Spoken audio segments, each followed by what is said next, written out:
ठीक है, तुझे हम इस पूजा में तभी शामिल करेंगे जब तू 30 किलो लड्डू लेकर आएगा। ये तो चमत्कार हो गया है, हर तरफ लड्डू ही लड्डू हैं। भगवान ने हमारी सुन ली। एक बार में इतने लड्डू देखकर वीर और हर्ष का मुंह बंद हो जाता है और विनायक पूजा में बाकी बच्चों के बराबर शामिल हो जाता है। गरीब के सोने की लड्डू खेती। विनायक अपने माता पिता के साथ विष्णुपुर नाम के एक गांव में रहता था। वो बहुत गरीब और निर्धन था। बड़ी मुश्किल से वो 2 वक्त का खाना जोड़ पाता था। एक रोज विनायक हीना के साथ बाजार जाता है, जहां हर तरफ गणपति की मूर्ति लगी रहती है। ये देखकर विनायक अपनी माँ हीना से कहता है, माँ, गन्नू की मूर्ति हर जगह क्यों मिल रही है? बेटा, गणेश चतुर्थी आ रही है तो ये सब उसी के लिए है। माँ, हम भी इस बार गन्नू को अपने घर में लाएंगे जैसे सब लाते हैं। बहुत मजा आएगा। बेटा, गन्नू को बैठाना इतना आसान नहीं है, बहुत खर्चा होता है। आसपास के सभी लोगों को लड्डू बांटने होते हैं। माँ, लड्डू की क्या टेंशन है, बाबा है ना, वो बना देंगे। लेकिन बेटा, उसके लिए भी तो सामान चाहिए और यहाँ 1-2 किलो नहीं, 15 से 20 किलो लड्डू लगेगा। बाबा अकेले कैसे बना पाएंगे? और सामान के लिए बहुत पैसा चाहिए। हम घर पर गणपति नहीं ला सकते। सामने वाले मोहल्ले में बच्चे गणपति बैठाते हैं ना, तो भी उन्हीं टोली में शामिल हो जाना। विनायक हीना की बात मान लेता है और गणपति बैठने की खुशी उसे हद से ज्यादा होती है और वो मोहल्ले के बच्चों के पास जाता है। बच्चे आपस में एक दूसरे से बात करते रहते हैं और गणपति बैठाने का डिस्कशन करते हैं। तभी विनायक उनसे कहता है, भाइयों, मुझे भी गणपति पूजा में भाग लेना है। एक क्या है, चल निकल यहाँ से। तेरे जैसे लोगों के लिए यहाँ कोई जगह नहीं है। हम सब यहाँ हाई क्लास लोग हैं, तो जैसे फटीचर नहीं है। मुझे भी गन्नू बैठाने का मन है, प्लीज भाई, मुझे भी अपने साथ आने दो। अरे दिमाग तो सही है ना तेरा, चल निकल यहाँ से। एक बार वीर भाई ने मना कर दिया ना, समझ नहीं आता क्या तुझे? वे लोग विनायक की गरीबी का मजाक उड़ाते हैं और उसे वहाँ से निकाल देते हैं। विनायक रोते रोते अपने घर वापस चला जाता है और कमरे के कोने में बैठकर एक चूहे को देखकर कहने लगता है, चूहे, लगता है गन्नू मुझसे नाराज हैं, इसीलिए वो मुझे इस पूजा में शामिल नहीं करना चाहते हैं।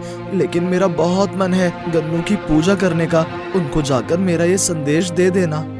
विनायक की मासूमियत देख जितेंद्र टूट जाता है और खुद को कोसते हुए हीना से कहता है, मैं अपने बेटे के लिए कुछ नहीं कर पाया। आज मेरी गरीबी का खामियाजा मेरे बच्चे को भुगतना पड़ रहा है।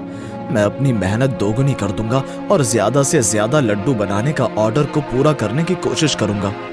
आप पहले ही अकेले इतना कुछ कर रहे हैं और आपको तो पता है ना, उस नथुराम की दुकान के आगे हम लोगों को ऑर्डर कौन ही देगा। फिर मैं क्या करूं, तुम ही बताओ। हिना के दिमाग में यही सब घूमने लगता है और वो रात भर सो नहीं पाती और अगले दिन मोहल्ले के कुछ घर में काम मांगने चली जाती है।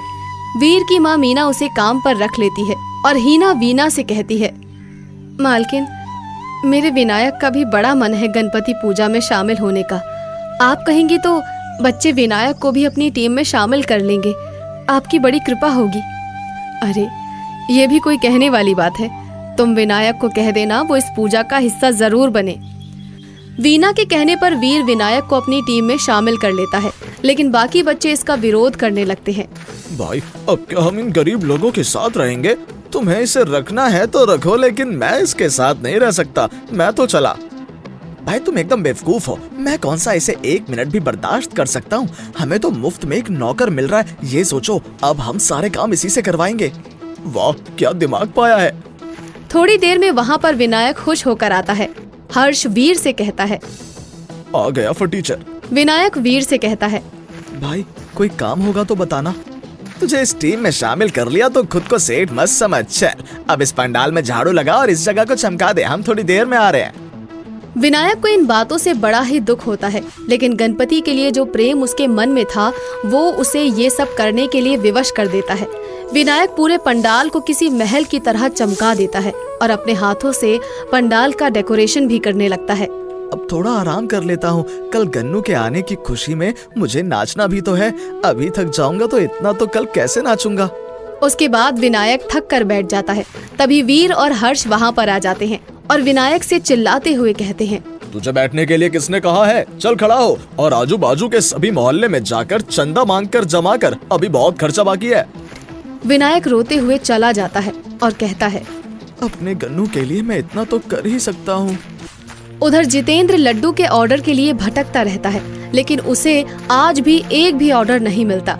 हीना और जितेंद्र रोने लग जाते हैं। विनायक रात को जब घर लौटता है तब जितेंद्र और हीना का उतरा हुआ मुंह देखकर कहता है, गन्नू, मैंने सुना है तुम सबके मन की बात पढ़ लेते हो। मेरे मन की बात भी सुन लो। मेरे बाबा को लड्डुओं का और ऑर्डर दिलवा दो। ये सब सोचकर विनायक सो जाता है और अगले दिन सुबह सुबह ही जितेंद्र को 50 किलो लड्डुओं का ऑर्डर आ जाता है। ये सब सुनकर विनायक, जितेंद्र और हीना बहुत खुश हो जाते हैं और विनायक गणपति की मूर्ति लाने के लिए अपने घर से निकल जाता है। लेकिन जैसे ही वो मूर्ति की दुकान पर पहुंचता है, वीर उसे मूर्ति चुनने से मना कर देता है और कहता है, तुम इस मूर्ति को हाथ नहीं लगा सकते हो। इस पूजा में तेरा कोई काम नहीं है, जाओ यहाँ से। प्लीज मुझे आने दो, मैं इतने दिन से इस दिन का इंतजार कर रहा हूँ। तुझे क्या लगा था हम तुझे इस पूजा में शामिल करेंगे? कभी नहीं, तुम एक नौकर से ज्यादा और कुछ नहीं हो हमारे लिए। ऐसा मत करो, मैं तुम लोगों के पैर पकड़ता हूँ। ठीक है, तुझे हम इस पूजा में तभी शामिल करेंगे जब तू 30 किलो लड्डू लेकर आएगा। विनायक रोते हुए वहाँ से चला जाता है।